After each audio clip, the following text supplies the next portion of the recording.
अभी हाल ही में हम लोगों ने 60,244 पुलिस कार्मिकों की भर्ती की थी, आरक्षी भर्ती की। सिद्धार्थनगर जनपद के बहुत सारे नौजवान हुए थे। आपको बुलाना चाहिए था अपनी विधानसभा के नौजवानों को, उनके परिवार के सदस्यों को बुलाते, उनको सम्मान देते, अच्छा रहता। क्योंकि आप उनके चुने हुए प्रतिनिधि हैं, आपको बुलाने का अधिकार है। क्या इससे पहले कभी हुआ? हम इतने बड़े पैमाने पर भर्ती इसलिए कर पाए क्योंकि हमने इसके लिए उतना इंफ्रास्ट्रक्चर दिया है। इससे पहले इंफ्रास्ट्रक्चर नहीं था। देखिए, यूपी के अंदर 17 के पहले पुलिस ट्रेनिंग के लिए हमारे पास कुल 3,000 की क्षमता थी। जब हम लोगों ने 2017 में पुलिस की भर्ती की व्यवस्था को देखा, कैसे इनकी ट्रेनिंग होगी, क्योंकि भर्ती नहीं करना, इनकी ट्रेनिंग भी करना है। वर्दीधारी फोर्स के लिए महत्वपूर्ण होता है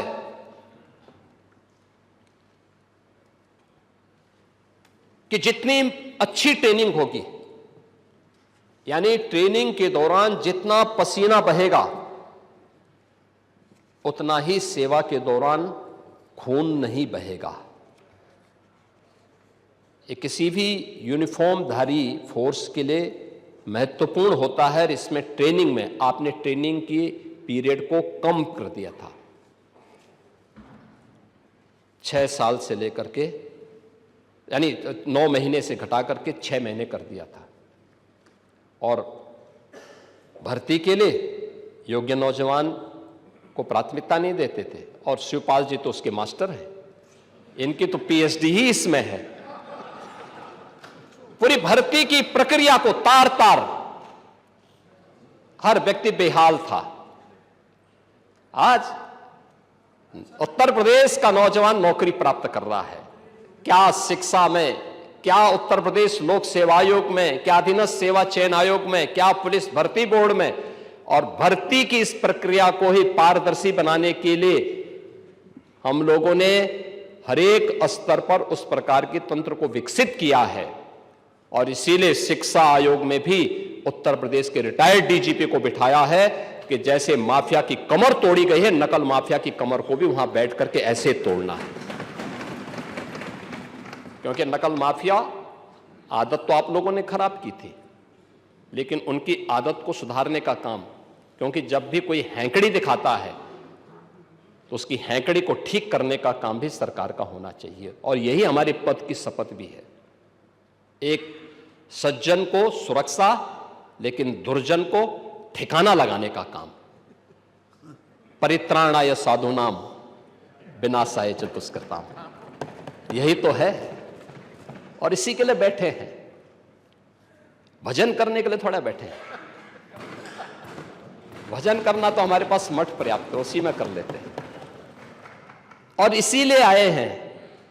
इंफ्रास्ट्रक्चर के साथ साथ एम्प्लॉयमेंट के भी अलग अलग तरीके हैं। सरकारी नौकरी के साथ साथ प्रदेश के परंपरागत उद्यम में भी एमएसएमई का एक बहुत बड़ा सेक्टर, ये केवल हमने नहीं तैयार किया,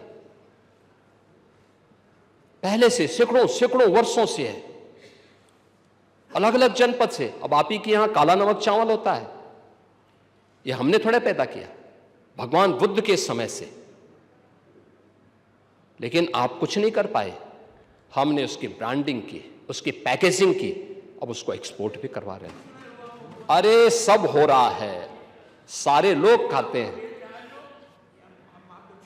अब मैं क्या कह रहा हूं, आप नहीं बेच पा रहे हो, लेकिन ये सब जगह हो रहा है, सब जगह हो रहा है। और साई जी भी बोलेंगे, अब होता है कि नहीं होता है? क्यों आप खिलाइए, उनको चावल क्यों नहीं खिलाते हैं? देखो, साही जी और खन्ना जी, नहीं नौगढ़ आएंगे ही, आए रहे हैं। देखो, साही जी की एक खूबी है, और प्रदेश के अंदर किसी जनपद में जाते हैं तो सबसे पहले पूछते हैं क्या खाने की अच्छी चीज क्या है। और देश के अंदर भी जाते हैं सबसे पहले पूछते हैं कि भाई खाने की अच्छी चीज क्या है। और मैं एक बार वाराणसी गया, संजोग से भी मेरे साथ थे, तो बीएचयू के सामने से चल रहे थे मेरे सामने, तो वहां के ढाबे बंद होने लगे। मैंने कहा क्यों? कहा कि साईं जी जब हम पढ़ते थे तो हम लोग पहले ढाबा बंद कर देते थे। तो ये स्वयं उसके प्रति सजग हैं और उन्होंने काला नमक चावल को आपके यहां की एक स्पेशल ब्रांड बनाई है। और मैं तो चाहूंगा कि एक बार शाही जी स्वयं काला नमक चावल की खीर पांडे जी को भी खिला दें। तो आप अपने आप बुलाइए ना एक बार। लेकिन आपकी सरकारें जब थी तब आप कुछ नहीं कर पाए, नहीं कर पाए ना। और ऐसे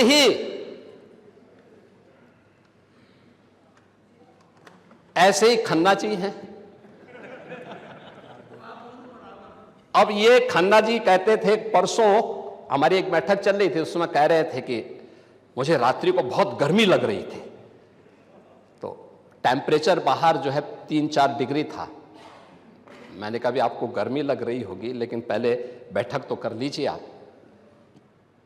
अब ये हाल है, लेकिन हर जनपद के एक एक प्रोडक्ट को, आज की नहीं पुराने समय की थी, बंद पड़ रही थी। उनके पास टेक्नोलॉजी नहीं थी, उनके पास डिजाइन नहीं थी, मार्केट की डिमांड क्या है उनको जानकारी नहीं थी, उनको पैकेजिंग की जानकारी नहीं थी। सरकार ने उनको फैसिलिटेट किया। आज एमएसएमई का देश के अंदर सबसे बड़ा जो नेटवर्क है वो यूपी के पास है। 96 लाख एमएसएमई यूनिट, लगभग 1.25 करोड़ लोग, अकेले 2 करोड़ परिवार केवल एमएसएमई यूनिट के माध्यम से अपनी आजीविका का उपार्जन कर रहे हैं। 2 करोड़ से अधिक का एक्सपोर्ट यूपी करता है अपने एमएसएमई यूनिट से दुनिया के बाजारों में यहां का सामान भेज करके। ये काम 17 के पहले भी हो सकता था, इच्छा शक्ति नहीं थी, नहीं थी ना। नहीं, दंगा तो आप लोग, आपकी नीतियां दंगा कराते थे, दंगा तो आप ही लोग कराते थे। दंगाइयों को और तो इसीलिए मैं कह रहा हूं, दंगा तो आप ही लोग कराते थे। और नहीं, खुरापात नहीं करते थे, खुरापात को ठीक करवाते थे, उसकी डेंटिंग पेंटिंग करवाते थे थोड़ा। लेकिन यह एमएसएमई सेक्टर में और इन्वेस्टर समिट कैसे प्रदेश के अंदर एम्प्लॉयमेंट के लिए हुआ। माननीय अध्यक्ष जी, आप औद्योगिक विकास के मंत्री थे और उस समय जब पहली बार इन्वेस्टर समिट की बात आई थी तो हम लोग जब मुंबई रोड शो में गए थे, कैसा वातावरण बना के रखा था यूपी के अंदर आप लोगों ने।